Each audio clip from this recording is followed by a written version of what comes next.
Hello बच्चों, आज हम करेंगे 11th क्लास का चैप्टर 3 ट्रिग्नोमेट्रिक फंक्शंस। सबसे पहले मैं आपको बता दूं कि ट्रिग्नोमेट्री जो होती हैं आइडेंटिटीज वगैरह, they are converted into functions. तो जो हम सेकंड चैप्टर में रिलेशंस एंड फंक्शंस पढ़ के आए थे, उसी की ये एक एक्सटेंशन है कि ये फंक्शंस होते हैं। हाउएवर, बहुत ही ज्यादा इंटरेस्टिंग काम है, बहुत मजे से करेंगे, बड़े ध्यान से करेंगे, क्योंकि 11th 12th calculus competitions what ever आप जितना भी मैथ्स पढ़ेंगे अब, और मेजरली मैथ्स में ट्रिग्नोमेट्रिक फंक्शंस यूज होंगे ही होंगे। हाउएवर, थोड़ा सा 10th की बात कर लेते हैं ताकि आपको ट्रिग्नोमेट्री रिफ्रेश हो जाए थोड़ी सी। जैसा कि यहाँ पे मैंने बुक इसीलिए सामने रखी है कि जैसा कि इन्होंने लिखा है, द वर्ड ट्रिग्नोमेट्री ये ग्रीक वर्ड से डिराइव हुई है, ट्रिग्नोमेट्री। अदरवाइज इंडियंस ने इसे इन्वेंट किया था। इंडियंस के बाद लैटिन्स और ग्रीक्स इसे ले गए, हुआ उन लूजर से कुछ भी नहीं। उन्होंने बाद में फिर वापस की इंडियंस को, इंडियंस ने फिर इसको आगे रीशेप किया और आगे और बढ़ाया। ठीक है, मैं बताता जाऊंगा वैसे धीरे धीरे जैसे जैसे टाइम मिलेगा। बड़ी इंटरेस्टिंग स्टोरी है, हिस्ट्री है ट्रिग्नोमेट्री की। और उसके बाद फिर ब्रिटिशर्स ले गए, वो उनसे भी, ग्रीक से भी बड़े लूजर थे, उनसे फिर नहीं कुछ हुआ, फिर उन्होंने वापस की, इंडियंस ने फिर उसे इवॉल्व किया। और बेसिकली ट्रिग्नोमेट्री को फिर ये बोला गया है, जो त्रिकोणमिति इसको हिंदी में कहते हैं, कि is invented by Indians only. However, ये तो चलिए पुरानी बातें हैं। तो ग्रीक वर्ड से ट्रिगोन और मेट्रो। ट्रिगोन का मतलब होता है, देखिए, it means measuring the sides of triangle, trigon. ठीक है, ट्रिगोन मतलब ट्राइंगल और मेट्रो मतलब मेजर। ये हम प्रीवियस क्लासेस में भी पढ़ के आए हैं। ठीक है, लेकिन मैं यहाँ पे ये बात नहीं बताने आया कि ट्रिग्नोमेट्री कहाँ से डिराइव हुई है, वो हम सबको पता है। नहीं पता है तो अब पता हो जाना चाहिए। सबसे पहली बात मैं आपको ये बताऊंगा कि ट्रिग्नोमेट्री का यूज ही क्या होता है। आप ये देखिए कि ट्रिग्नोमेट्री हम जब 10th में भी पढ़ के आए थे, तो आपके रिस्पेक्टिव टीचर्स ने आपको बताया होगा कि ट्रिग्नोमेट्री जो है, it's a study related to right angles. ठीक है, और इतनी भी बात क्लियर है कि ये सिर्फ राइट एंगल्स पे रिलाई नहीं करती है, ये राइट एंगल से बड़ी स्टडी है। ओके, ये तो एक बात हो गई। अगर राइट एंगल से बड़ी स्टडी है तो इसका मतलब ये है कि जो ट्रिग्नोमेट्री है ये ट्राइंगल्स की स्टडी है। 10th तक तो हमने राइट ट्राइंगल्स पढ़े थे ना, अब हम हर तरह के ट्राइंगल्स में ये चीज पढ़ेंगे। ठीक है, सबसे पहली बात अगर हम करें कि हमारे पास जो पहला कॉन्सेप्ट है वो हम पढ़ेंगे एंगल्स। एंगल्स होते क्या हैं, ये पहले भी हम पढ़ के आए थे, दोबारा से पढ़ने जा रहे हैं। ठीक है, अगर मैं आपको इंग्लिश में बताऊं तो angle is a measure of rotation of given रे अबाउट इट्स इनिशियल पॉइंट। देखिए, यहां पे दो तीन चीजें हम इकट्ठी बात करेंगे। ये देखिए, ये एक वर्टेक्स है, मैं थोड़ा सा आपको इसके साथ ही समझाऊंगा। ये देखिए, ये एक मेरे पास रे होती है। रे आपको पता है ना, which has got only starting point and can be stretched up till infinite length. ये होती है एक रे। इस रे के ऊपर ही इनफाइनाइट रेस है। मान लीजिए इस रे के ऊपर मैं एक और रे उठाता हूं, तो इसको बोलते हैं, उसके बाद ये देखिए, इसको बोलते हैं इनिशियल साइड, इनिशियल साइड, और ये होती है टर्मिनल साइड। ठीक है, और इस तरह से ध्यान से देखिए, ये जो रोटेशन है, इनिशियल साइड अपनी साइड कभी नहीं चेंज करती है, ये स्टेशनरी होती है। इनिशियल साइड यहीं रहेगी, या तो टर्मिनल साइड इस साइड पे जाएगी या टर्मिनल साइड इस साइड पे जाएगी। ठीक है, जैसा कि इस डायग्राम में है भी है। आप ये एरो देखिए, ये बता रहा है कि टर्मिनल साइड जो है वो लेफ्ट साइड की ओर जा रही है। वर्टेक्स से इनिशियल साइड से उठ के ये लेफ्ट साइड की ओर जा रही है।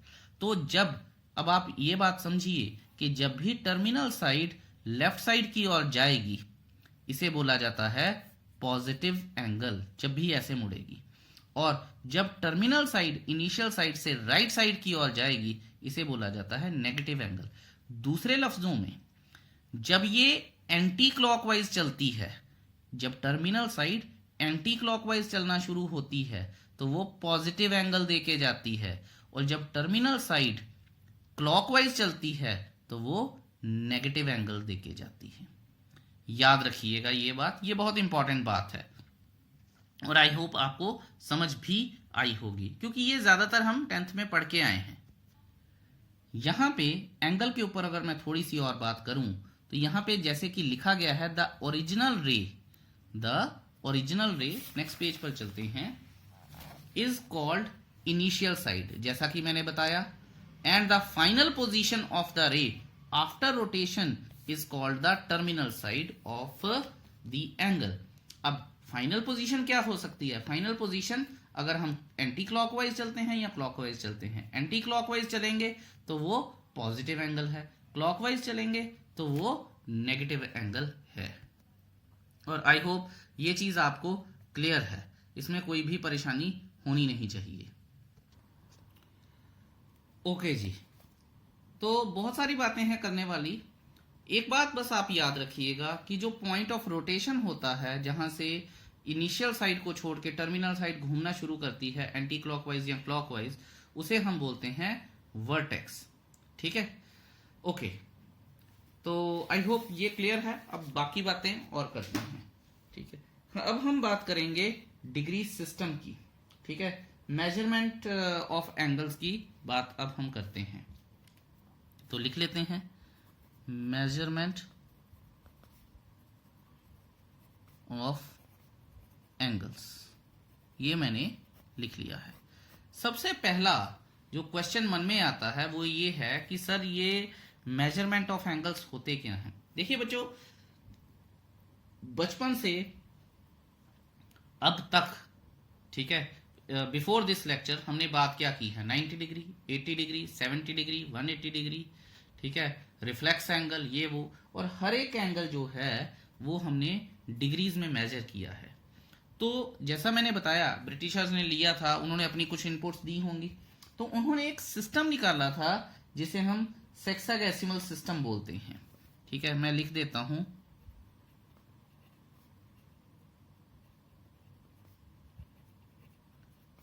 Sexagesimal system. ठीक है, इसको इंग्लिश सिस्टम भी बोलते हैं, इसको ब्रिटिश सिस्टम भी बोलते हैं, लेकिन जो डिग्रीज का सिस्टम होता है, ठीक है, जो ब्रिटिशर्स ने इवॉल्व किया था, उसे बोलते हैं सेक्साडेसिमल सिस्टम। ओके, अब आपको ये बात पता हो चल गई है। ठीक है, मैं बड़े आराम से इसको समझाऊंगा, मुझे कोई जल्दी नहीं है। अब आप ये देखिए कि ये सिस्टम को निकाला कैसे गया था। सबसे पहले उन्होंने ढूंढा था एक राइट एंगल। ठीक है, राइट एंगल हमें पता है 90 डिग्री है। 90 डिग्री बना कैसे? वो एक्चुअल में उन्होंने 0 डिग्री से इस एंगल को उठाया था और उसे 90 इक्वल पार्ट्स में तोड़ दिया था। ठीक है, तो that is why we say one right angle is equal to 90 degrees. तो जो इक्वल पार्ट्स थे उसके, वो क्या हो गए थे? वो ईच 1 डिग्री का इक्वल पार्ट हो गया था। अब अगर हम इस डेफिनेशन को एक्सटेंड करें थोड़ा सा, तो ये इस तरह से कुछ होता है। ठीक है, ये बन गया अपना 2D प्लेन, यहां तक 90 डिग्री आ गया, यहां तक 180 डिग्री आ गया, यहां तक 270 आ गया, यहां तक 360 आ गया। Right, okay. अब आप ये देखिए कि ये जो 360 है, ये जो एक कंप्लीट एंगल है, या इसको सेंट्रल एंगल भी बोलते हैं, इसको 360 छोटे छोटे पार्ट्स में डिवाइड किया गया है और हर एक ईच पार्ट को 1 डिग्री बोला जाता है। ठीक है, इसको हम ऐसे लिख भी सकते हैं कि central angle is divided in 360 equal parts and each part is known as 1 degree. ठीक है, तो ये 360 अलग अलग पार्ट्स हो गए थे इसके।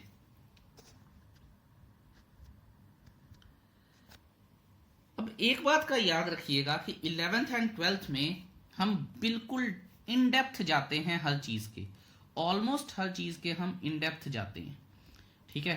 तो यहां पे 1 डिग्री आ गया। किसी बच्चे ने पूछा कि सर अगर 1 डिग्री से भी छोटा एंगल हमें ढूंढना हो तो क्या होगा, डिग्री का कोई सब पार्ट होता है? तो उसका जवाब था yes, 1 degree is further divided in 60 minutes, ठीक है।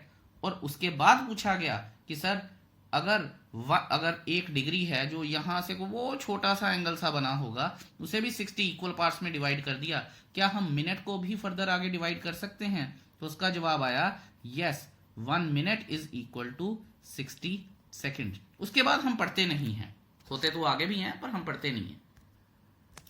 चलिए मैं कुछ आपको बड़ा ही इंटरेस्टिंग दिखाना चाहूंगा, ध्यान से देखिएगा, ठीक है। ये अब आप ये देखिए, डिग्री मेजर की हम बात कर रहे हैं। उन्होंने बोला है कि initial side to terminal side 1/360th, ठीक है, of revolution is said to have 1 degree, जो मैंने आपको बताया था कि 360 पार्ट्स में उसको डिवाइड किया गया। और उसके बाद 1 डिग्री 60 मिनट्स में, 60 फिर 1 मिनट 60 सेकेंड्स में, एंड सो ऑन। लेकिन जो मैं आपको दिखाना चाहता हूं वो ये है, ये देखिए, मैं एंटी क्लॉकवाइज घूमा और मैंने पूरा एंगल कवर किया। कितने डिग्री का आया? 360 डिग्री का आया। मैं एंटी क्लॉकवाइज गया और इस रे के ऑपोजिट एक रे आ गई, कितने डिग्री का एंगल बना? 180 डिग्री का। मैं एंटी क्लॉकवाइज गया और मैंने यहां से ये एंगल खींच लिया, ठीक है, राइट एंगल, ठीक है। यहाँ 3 राइट एंगल, ऐसे गया और फिर ऐसे आया, तो 270 का हो गया। ध्यान से सुनते रहिएगा। अब मैंने क्या किया, मैं यहां से पूरा एंगल कवर किया, ये पूरी रोटेशन, ठीक है, सेंट्रल एंगल पूरा कवर कर लिया यहाँ पे 360। उसके बाद फिर मैंने 60 डिग्री और कवर किया। तो कहने का मतलब ये है कि हम सिर्फ 360 डिग्री तक ही नहीं रुकते हैं, हम आगे भी जाते हैं। तो 360, फिर अगर 2 रोटेशन कर लूंगा तो 720, 3 रोटेशन कर लूंगा तो 1080, 4 रोटेशन कर लूंगा तो 1440 एंड सो ऑन, ठीक है। अब आप ये देखिए, ये तो था कि जब मैं एंटी क्लॉकवाइज घूम रहा हूं और बार बार घूम रहा हूं। अगर मैं क्लॉकवाइज घूमता हूं तो ये आप देखिए कि ये -30 डिग्री का, क्योंकि आपको बताया गया है कि -30 डिग्री एंगल जो होगा, ठीक है, वो क्लॉकवाइज पे आएगा। अगर यहां पे ये बात समझनी जरूरी है कि अगर मैं एंटी क्लॉकवाइज घूमता, ठीक है, एंटी क्लॉकवाइज में घूम के आता तो ये 330 डिग्री का बनता, लेकिन मैं सिर्फ क्लॉकवाइज घूमा तो -30 डिग्री का बन गया।